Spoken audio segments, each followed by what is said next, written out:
Assalamualaikum and good evening. Yusuf Shukri for TVS Nightline, our top story.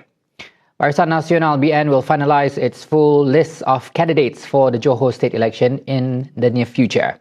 BN Chairman Datuk Seri Dr. Ahmad ZAHID Hamidi says that the negotiation process regarding seat allocation involving component parties is also currently in its final stages and is nearly completion.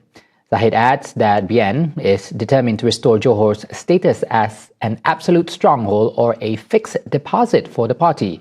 The main objective of the machinery right now is to secure a dominant victory, thereby proving that the birthplace of UMNO remains the mainstay of the nation's political stability. On the other side, DAP confirms that it will field candidates in 17 seats in the upcoming Johor state elections. Secretary-General Anthony Loke says the 17 seats comprise 10 seats the party won in the previous election, 4 seats it previously contested but lost, and an additional 3 new target seats. Additionally, Loke says DAP would defend all 11 of its Negeri Sembilan state seats while justifying that the decision to dissolve the Negeri Sembilan State Legislative Assembly was made by consensus among the Pakatan Harapan PH state leadership.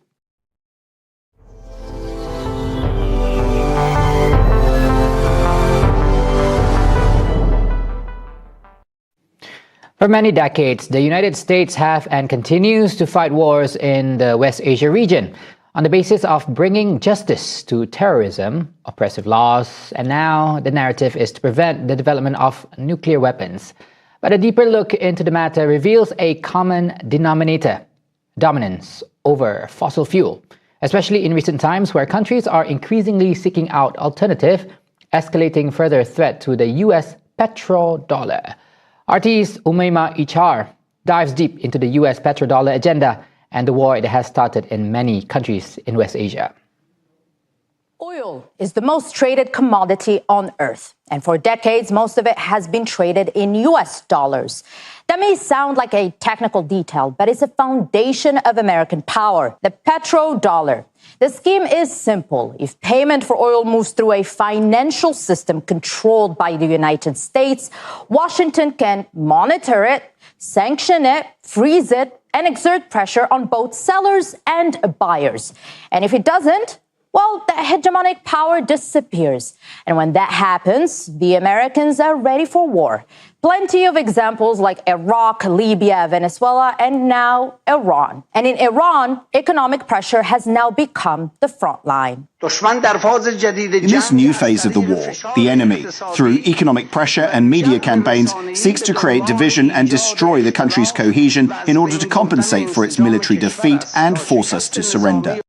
You see, sanctions only work when money passes through systems you can influence. Iran presents a problem because much of its oil ends up in China, and those financial flows are increasingly outside direct U.S. control, and that creates challenges. First, sanctions become harder to enforce. Second, it threatens the status of the dollar as the world's reserve currency. If you go back to 9/11, and when Wesley Clark said we're gonna invade 7 countries in 5 years, what you were talking about were the countries where those central banks were not on board to do programmable money. The concern over the American greenback in Washington is very real. The threat is not Iranian missiles. But what they're trying to do is destroy the dollar so that another country can take over and be the standard. And we're not going to lose the standard at any time. If you have a smart president, you will never lose the standard. If you have a stupid president like the last one, you would lose the standard. You wouldn't have the dollar as you. And if we lost the world standard dollar, that would be like losing a war, a major world war. We would not be the same country any longer. The message is clear. The dollar isn't just a currency, but a strategic asset, and oil helps prop it up. Losing the dollar is equivalent to military defeat. So when countries try to leave the system, they are invaded. Take Iraq as an example. Saddam Hussein threatened to sell oil for euros and even sold it without Washington's approval.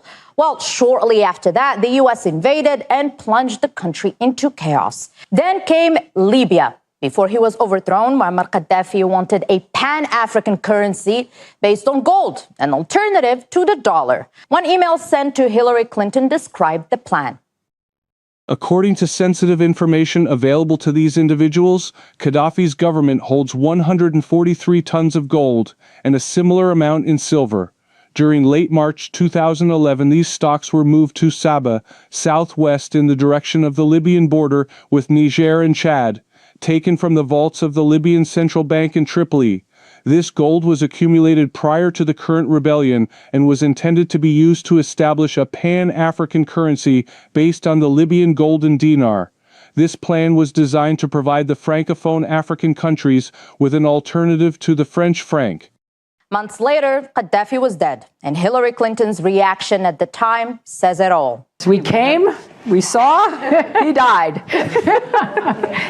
Then there's Venezuela. For years, it remained largely outside U.S. influence despite its vast oil reserves. Nicolas Maduro was kidnapped earlier this year, and now financial flows from its oil trade are under U.S. control. Again, the important detail is where the money goes, and that brings us back to Iran. Unlike Iraq, post-Gaddafi Libya, or Venezuela, Iran's oil trade is still largely outside direct U.S. control, and so is the relationship between Iran and its biggest customer, China. And that's what makes Iran so important. It's not about the oil itself, it's about the financial flows and the threat that poses to the dollar. Because when nations don't need it, they're taking away the ammunition Washington uses to wage economic wars and fund real ones.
Welcome back. Malaysia's economy continues to show strong resilience despite global geopolitical uncertainties, including international conflicts and disruptions to global trade flows.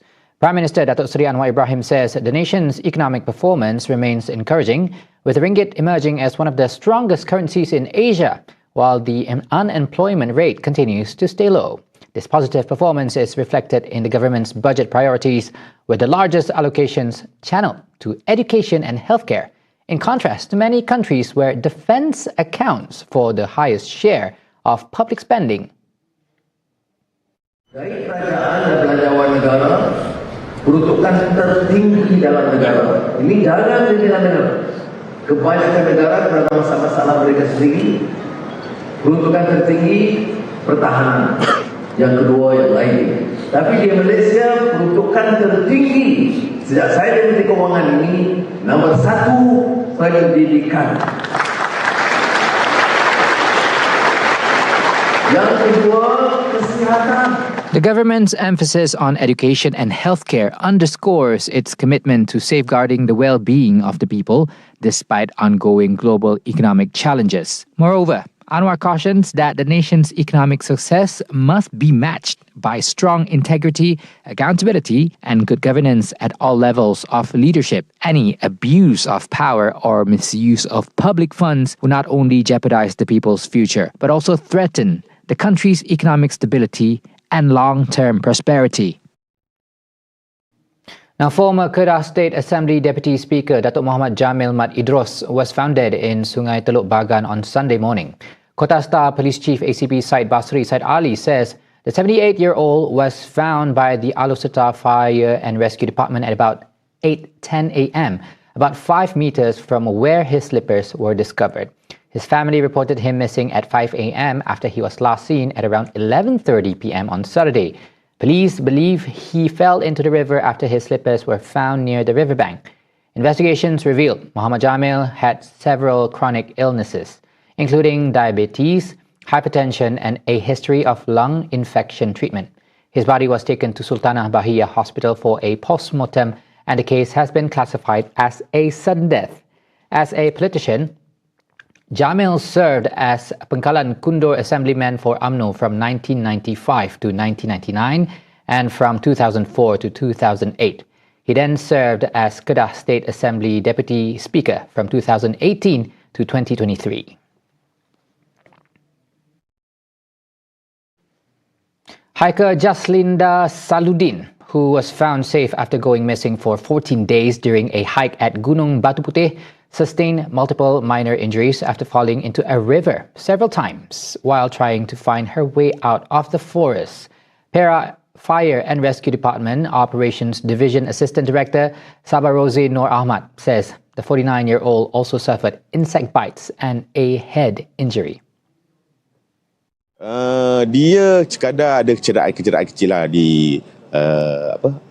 gigit oleh unggas-unggas seperti agas dan sebagainya. Dan dia mula ada sedikit kecederaan di kepala lah. Dia terjatuh beberapa kali dimaklumkan di sungai.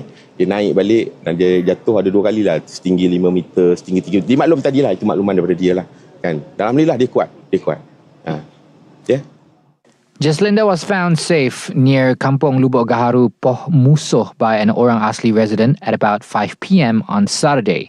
She was among a group of 14 hikers and 2 Forestry Department mountain guides, MGP, who began their trek on May 23rd via the post-Gedung Gunung Bah Gading Gunung Batu Putih Kuala Woh route. Jaslinda and fellow hiker Muhammad Hanafi Nikmat, 41, reportedly experienced health issues during the climb. She later continued towards the summit and was last seen by a guide at about 7:30 a.m. on May 24th. Meanwhile, her husband, Hazman Othman, expressed gratitude to all parties involved in the search and rescue operation. Dan alhamdulillah dengan waktu-waktu yang sukar bagi kami, berjaya kita semua mengharungi, termasuklah anak-anak dan kakak ipar saya lah. Dan juga bagi pihak polis, pihak bomber dan juga JPAM dan mana-mana NGO yang terlibat, termasuk orang asli, kami mengucapkan setinggi-tinggi terima kasih. Get all the updates you need all in one app. TVS Inspire brings you live updates on events, news and programs. Available now on the Apple App Store and Google Play Store. TVS Inspire, world on your screen, anytime, anywhere. And those were the headlines for TVS Nightline. Yusuf Shukri, thank you for watching. Good night.